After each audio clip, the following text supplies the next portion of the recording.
Hi പ്രിയപ്പെട്ട രക്ഷിതാക്കളെ, രാവിലെ സ്കൂൾ ബസ് വരുമ്പോൾ അല്ലെങ്കിൽ നഴ്സറിയിലേക്ക് കൊണ്ടുപോയി ആക്കുമ്പോഴൊക്കെ കുട്ടി നിങ്ങളുടെ കാലിൽ കെട്ടിപ്പിടിച്ച് അമ്മേ പോകല്ലേ എന്ന് അലറിക്കരയുന്ന അവസ്ഥ നിങ്ങളൊന്ന് ആലോചിച്ച് നോക്കൂ.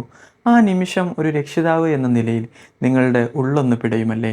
പലർക്കും അപ്പോൾ തോന്നുന്ന ഒരു സംശയമുണ്ട്, ഇത് നോർമലാണോ അതോ എൻ്റെ കുട്ടിക്ക് എന്തെങ്കിലും പ്രശ്നമുണ്ടോ? ഒരു സ്പെഷ്യൽ എഡ്യൂക്കേഷൻ ടീച്ചർ എന്ന നിലയിൽ ദിവസവും നിരവധി രക്ഷിതാക്കളിൽ നിന്നും ഞാൻ കേൾക്കുന്ന വലിയൊരു സങ്കടമാണിത്.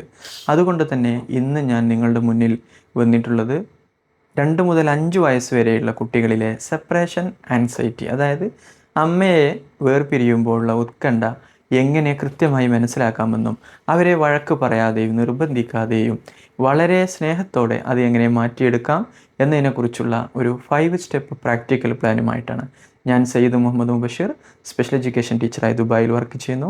Welcome to toy talks. ആദ്യം മനസ്സിലാക്കേണ്ടത് എന്തുകൊണ്ടാണ് കുട്ടികൾ ഈ സെപ്പറേഷൻ ആങ്സൈറ്റി കാണിക്കുന്നത് എന്നാണ്. 8 മുതൽ 18 മാസം വരെയുള്ള കുട്ടികൾക്ക് ഒബ്ജക്റ്റ് പെർമനൻസ് എന്നൊരു കാര്യം മനസ്സിലാക്കാൻ തുടങ്ങും. അതായത് നമ്മൾ കൺമുന്നിൽ നിന്ന് പോയാൽ അമ്മ ഇനി തിരിച്ചു വരുമോ എന്നൊരു ഭയം അവരുടെ ഉള്ളിലുണ്ടാകും. ഇത് കുട്ടികളുടെ തലച്ചോറിൻ്റെ വളരെ നോർമലായ ഒരു ഡെവലപ്മെൻറ്റാണ്. 2 മുതൽ 3 വയസ്സാകുമ്പോൾ ഇത് ഏറ്റവും കൂടുതലായിരിക്കും, അതായത് പീക്ക് സ്റ്റേജ്. പിന്നീട് 4 മുതൽ 5 വയസ്സോടെ ഇത് തനിയെ കുറഞ്ഞു വരും. പക്ഷെ ചില കുട്ടികളിൽ ഇതിൻ്റെ തോത് വളരെ കൂടുതലായിരിക്കും. ഇനി രണ്ടാമത്തെ കാര്യം, നോർമൽ സെപ്പറേഷൻ ആങ്സൈറ്റിയും സെപ്പറേഷൻ ആങ്സൈറ്റി ഡിസോർഡറും തമ്മിലുള്ള വ്യത്യാസം എന്താണെന്ന് നോക്കാം. നോർമലായിട്ടുള്ളത്, നിങ്ങളെ വിട്ടുപിരിയുമ്പോൾ കുട്ടി കുറച്ചു സമയം കരയുമെങ്കിലും അല്പം കഴിഞ്ഞ് അവർ തനിയെ ശാന്തരാകും. സ്കൂളിലെ കളികളും മറ്റ് ആക്ടിവിറ്റികളുമായി അവരവരുടെ ദൈനംദിന കാര്യങ്ങളുമായി മുന്നോട്ട് പോകും. എന്നാൽ ഡിസോർഡറിൻ്റെ കേസിൽ DSM-5 പ്രകാരം ഈ കരച്ചിലും പേടിയും 4 ആഴ്ചയിലും കൂടുതൽ നീണ്ടു നിൽക്കുക, തീരെ സ്കൂളിൽ പോകാൻ കൂട്ടാക്കാതിരിക്കുക, സ്കൂളിൽ പോകാതിരിക്കാൻ വേണ്ടി വയറുവേദന, തലവേദന തുടങ്ങിയ ശാരീരിക ബുദ്ധിമുട്ടുകൾ കാണിക്കുക, ഉറക്കമില്ലായ്മ, അതുപോലെ എപ്പോഴും അമ്മയെ തന്നെ പറ്റിപ്പിടിച്ചിരിക്കുക, എക്സ്ട്രീം ക്ലിങ്നെസ് എന്ന് പറയും. ഇതൊക്കെയാണെങ്കിൽ ഇതൊരു ഡിസോർഡർ ആകാൻ സാധ്യതയുണ്ട്. നമ്മൾ പ്രത്യേകം ശ്രദ്ധിക്കണം. ഇനി ഇത് മാറ്റിയെടുക്കാനുള്ള 5 സ്റ്റെപ്സ് പ്രാക്ടിക്കൽ പ്ലാൻ.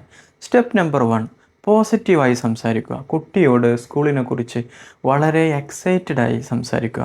നാളെ നീ പുതിയ കൂട്ടുകാരെ കാണുമല്ലോ, അവിടെ ഒരുപാട് രസമുള്ള കളികളുണ്ടല്ലോ എന്നൊക്കെ പറയുക. ഒരിക്കലും നിങ്ങളുടെ ആങ്സൈറ്റി നമ്മുടെ മുഖത്ത് കാണരുത്. കുട്ടികളത് പെട്ടെന്ന് മനസ്സിലാക്കാൻ സാധ്യതയുണ്ട്. ഞാൻ മുൻ വീഡിയോയിൽ പറഞ്ഞല്ലോ, കുട്ടികൾ ചുറ്റുപാടിനെ ഒപ്പിയെടുക്കുന്ന സ്പോഞ്ചാണ്. സ്റ്റെപ്പ് നമ്പർ 2, 3 ദിവസത്തെ എക്സ്പോഷർ കൊടുക്കുക. ഒറ്റയടിക്ക് മാറ്റാതെ ഘട്ടം ഘട്ടമായി മാറ്റിക്കൊണ്ടുവരിക. 1-ാമത്തെ ദിവസം നിങ്ങളൊരു 5 മിനിറ്റ് വേറെ റൂമിൽ പോയിട്ട് തിരിച്ചു വരിക. കുട്ടിക്ക് കുറച്ച് കഴിഞ്ഞാൽ അമ്മ വരും എന്നൊരു ചിന്ത വരും. 2-ാമത്തെ ദിവസം നിങ്ങൾക്ക് വിശ്വസിക്കാൻ പറ്റിയ, ഉദാഹരണത്തിന് മുത്തശ്ശിയോ മുത്തശ്ശൻ്റെയോ ഒക്കെ അടുത്തേക്ക് 10-15 മിനിറ്റ് വിടുക. അങ്ങനെ അതും അവരെ പഠിപ്പിക്കുക. 3-ാമത്തെ ദിവസം കുട്ടിയെ സ്കൂളിൽ കൊണ്ടുപോയി ക്ലാസ് റൂമും പരിസരവും ഒക്കെ കാണിച്ച് തിരിച്ചു കൊണ്ടുവരിക. ഇങ്ങനെ വേണം 2-ാമത്തെ സ്റ്റെപ്പ് ചെയ്യാൻ. ഇനി 3-ാമത്തെ സ്റ്റെപ്പ്, വേഗത്തിലുള്ള യാത്രാമൊഴി. സ്കൂളിൽ കുട്ടിയാക്കുമ്പോൾ ദീർഘനേരം അവിടെ നിന്ന് യാത്ര പറയരുത്. പകരം ദിവസവും ഒരേ രീതിയിലുള്ളൊരു വിടവാങ്ങൽ ശീലമാക്കുക. ഒരു സ്പെഷ്യൽ ഹക്ക്, ശേഷം ഒരു ഉമ്മ, എന്നിട്ട് ഞാൻ വൈകുന്നേരം വരാം, I love you, good bye എന്നും പറഞ്ഞ് പെട്ടെന്ന് തിരിച്ചു പോരുക. Step number 4, role play at home. സ്കൂളിൽ നടക്കുന്ന കാര്യങ്ങൾ വീട്ടിൽ വെച്ച് ഒരു കളി പോലെ, പ്രിറ്റൻഡ് പ്ലേ പോലെ ചെയ്ത് നോക്കുക.